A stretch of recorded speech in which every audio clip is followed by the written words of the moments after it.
really excited to welcome our grown-up guest. He's a professor in the politics department and used to be a pundit on MSNBC. So we're going to ask him what Rachel Maddow smells like. Please welcome to the stage, Omar Wasow.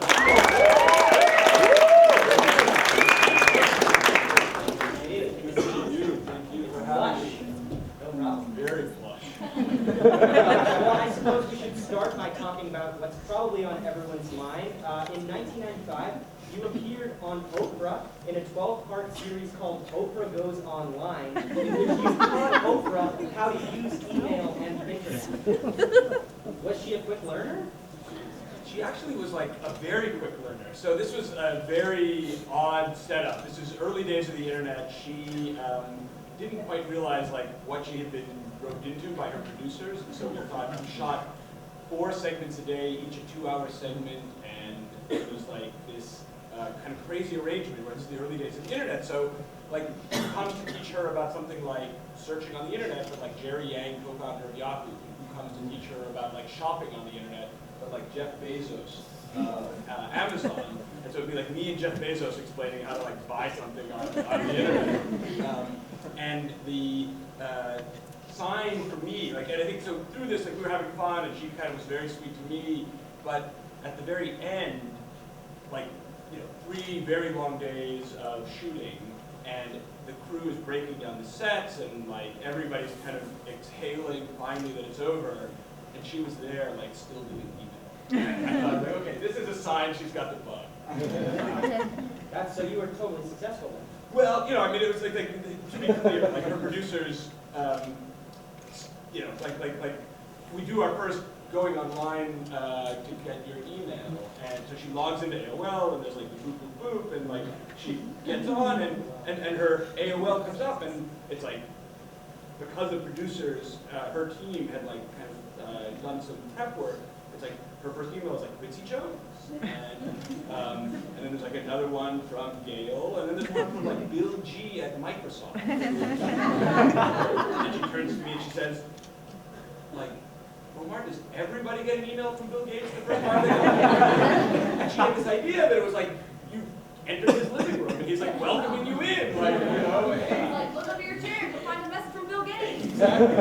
So she's like, no, Oprah, just you get the email from Bill G. Just the most famous woman in the world. That is really cool. Yeah, no, it was fun. I guess you should talk a little bit more about your internet entrepreneurship, because for a while you were involved in the development of several early social media sites, including one called Black Planet.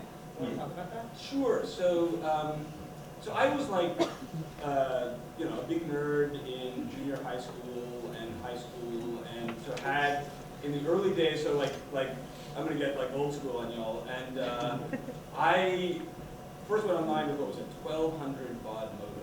So this is like you would go on and it was like dial-up and like text would load, and it was like magical. And I became obsessed with online community, and after college started what was then called a bulletin board system called New York Online. And just to give you a little bit of context, like pre-Facebook, pre-MySpace, like when Al Gore was sort of singing the praises of the internet, the metaphor was the information superhighway. And it was really like, the dominant idea was that we were going to all have access to encyclopedias, and not that it was going to be this deeply social experience. And you were way ahead of the curve. well, I just had this experience in these kind of like little online hangouts that were deeply social, and I thought that's where the action was.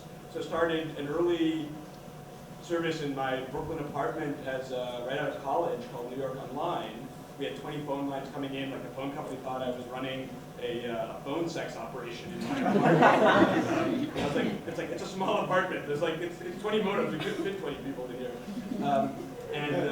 And then that led to launching Black Planet, which became the leading African-American online community, and really was an early pioneer of social media on the web. And so we were, so the thing to appreciate, which again now, like, it's hard to imagine, but there's a moment where you had to hack the web to like add a social layer, right? To do something like instant messaging over the web, or message boards over the web, or a profile page on the web. All of that was like something that was actually like breaking what the web was designed to do, which was to publish pages. Mark Zuckerberg. he played his cards a little better, give or take a bit. But we were early. We shouldn't downplay the significance of Black Planet because there's actually a Kanye West song where he mentions your website. Yeah. So on one of his big tracks, Get 'Em High, he is like with Talib Kweli, like talking about flirting on Black Planet. And this was like maybe 2005, and we were like, we have made it. And it turned out that was just about when Facebook was starting to take off, and so our Kanye shout out was actually our peak. And so I don't know if I can blame Kanye for the post 2005 decline, but it definitely wasn't like the moment that we like blew up.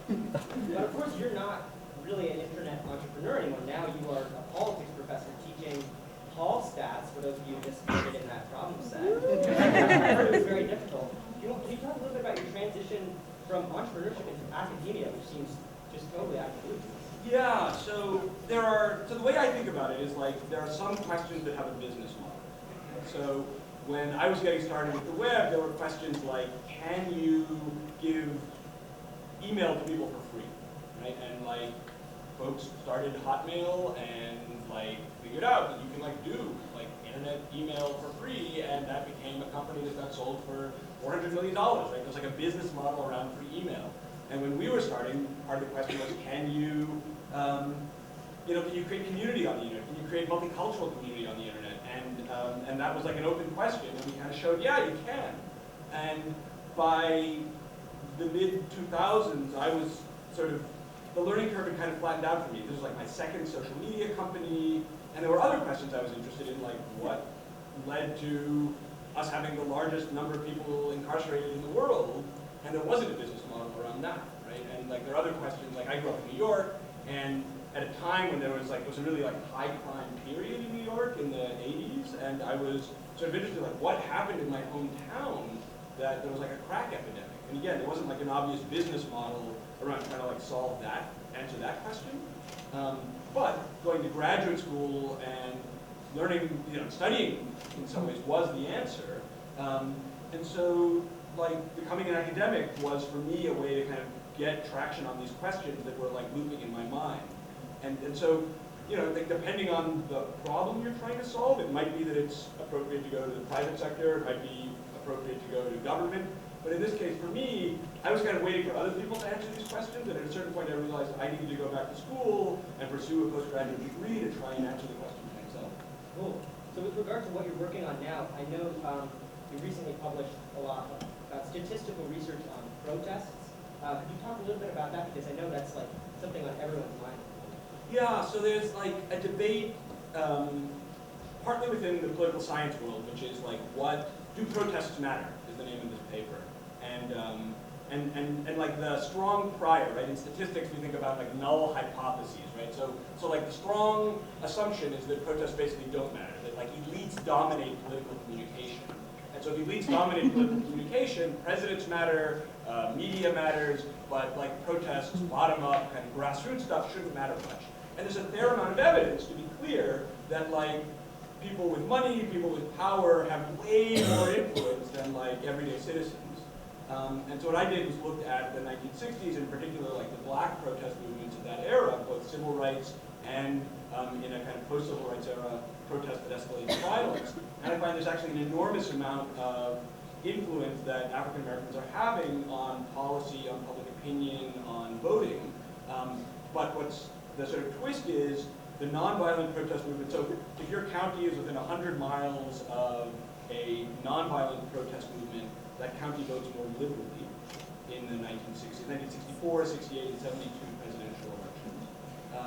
But if your county is near a protest that escalates to violence in 64, 68, or 72, you vote more conservative. So I don't want to get too into the weeds, but I use rainfall in April of 68 when Martin Luther King Jr. is assassinated as a way of approximating random assignment. There are 137 violent protests that follow King's assassination. And so if it rains in your county, it's you're less likely to have a violent protest. If it doesn't rain, you're more likely.